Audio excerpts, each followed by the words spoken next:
Info blaster کے معزز دوستو، میں ہوں حافظ رمضان اور آپ تمام دیکھنے اور سننے والوں کو السلام علیکم۔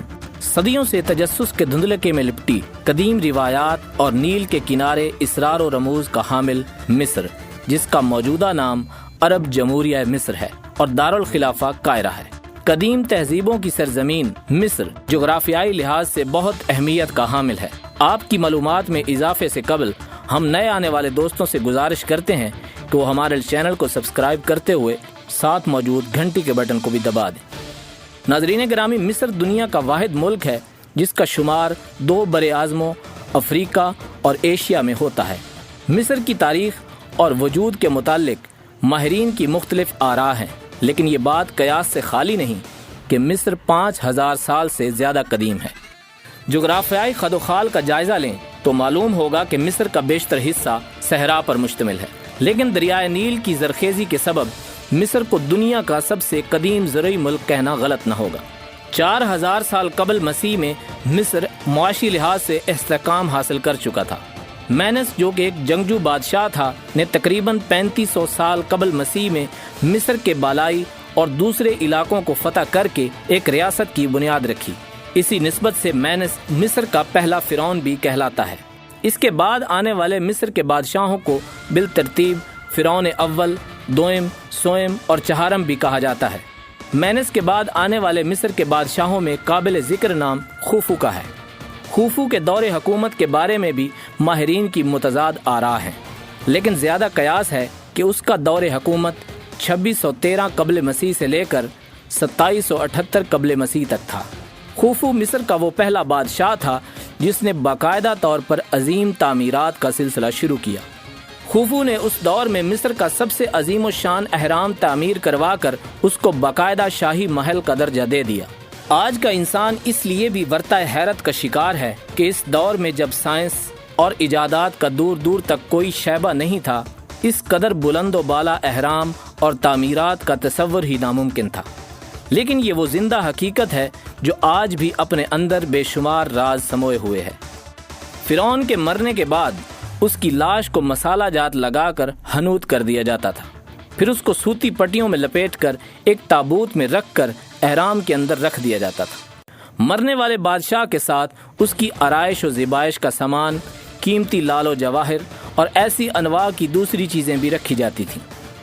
قدیم مصریوں کا ماننا تھا کہ فرعون دوبارہ زندگی پا کر اس پوری دنیا پر حکمرانی کریں گے۔ اسی عقیدے کے تحت ہر وہ شے فرعون کے ساتھ رکھ دی جاتی تھی جن کی ان کے اندازے کے مطابق فراعین کو ضرورت پیش آ سکتی تھی۔ ان کے مقبرے نما احراموں کی حفاظت کی پیش نظر ان میں بھول بھلائیوں کا ایک نہ نظر آنے والا سلسلہ تھا۔ اگر کوئی بھی شخص چوری کی غرض سے داخل ہونا چاہتا تو ناکام رہتا، اور اگر داخل ہو بھی جاتا تو ان بھول بھلائیوں میں کھو کر زندگی ہار بیٹھتا۔ دیو ملائی قصوں میں بھی یہ بات مشہور تھی کہ ان احراموں کی حفاظت پر دیوتا مامور ہے۔ غرض ایسے بہت سے قصے مشہور تھے کہ کوئی بھی احراموں کی جانب غلط قصد نہ کر سکے۔ موجودہ دور میں بھی بہت سی فلمیں اور ناول قدیم مصر کے ان عجائبات کی پردہ کشائی پر دلچسپی کا درجہ رکھتے ہیں۔ قدیم مصر میں مظاہر قدرت یعنی سورج، آگ اور اس کے علاوہ جاندار چیزوں اور حیوانات جیسے کہ بلیوں وغیرہ کی بھی نہ صرف پوجا کی جاتی تھی بلکہ ان کے بت بھی بنا لیے جاتے تھے۔ اسی سلسلے کا ایک اہم نام جسے ابو الہول کہا جاتا ہے، ابو الہول عربی کا لفظ ہے جس کے معنی ہے خوف کا باپ۔ قاہرہ سے مغرب کی سمت دریائے نیل کے کنارے غزہ کے مقام پر موجود ایک پہاڑ نما بت جس کا دھڑ شیر اور سر ایک عورت کا ہے، قدیم مصریوں کے مطابق یہ دریائے نیل کا وہ دیوتا تھا جو نیل اور ان احراموں کا نگران اور حفاظت پر مامور تھا۔ ابو الہول کا قدیم نام بلحیت اور جگہ کا نام تھیبس بیان کیا جاتا ہے۔ ایک روایت کے مطابق کرۂ زمین پر سحر اور جادو نے مصر ہی کی سرزمین پر جنم لیا۔ جادو کو باقاعدہ ریاست کی جانب سے نہ صرف تحفظ حاصل تھا بلکہ قابل جادوگروں کو فراعین کے دربار میں امتیازی حیثیت حاصل تھی۔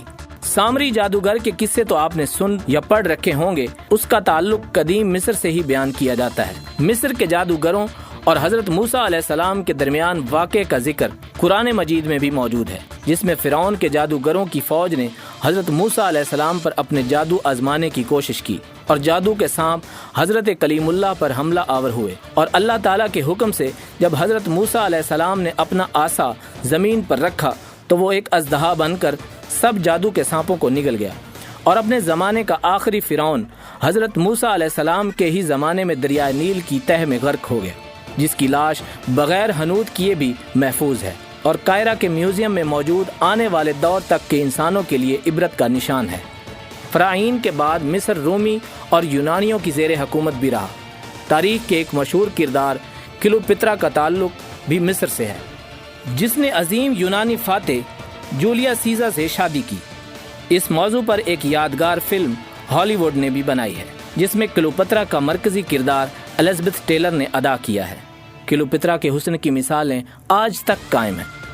ناظرین گرامی، مصر کا تذکرہ ایک نشست میں سمونا ہرگز ممکن نہ ہوگا۔ اگر آپ کو ہماری یہ کاوش پسند آئے تو گھنٹی کے ساتھ والا سرخ بٹن دبا کر ہمارا چینل سبسکرائب کریں۔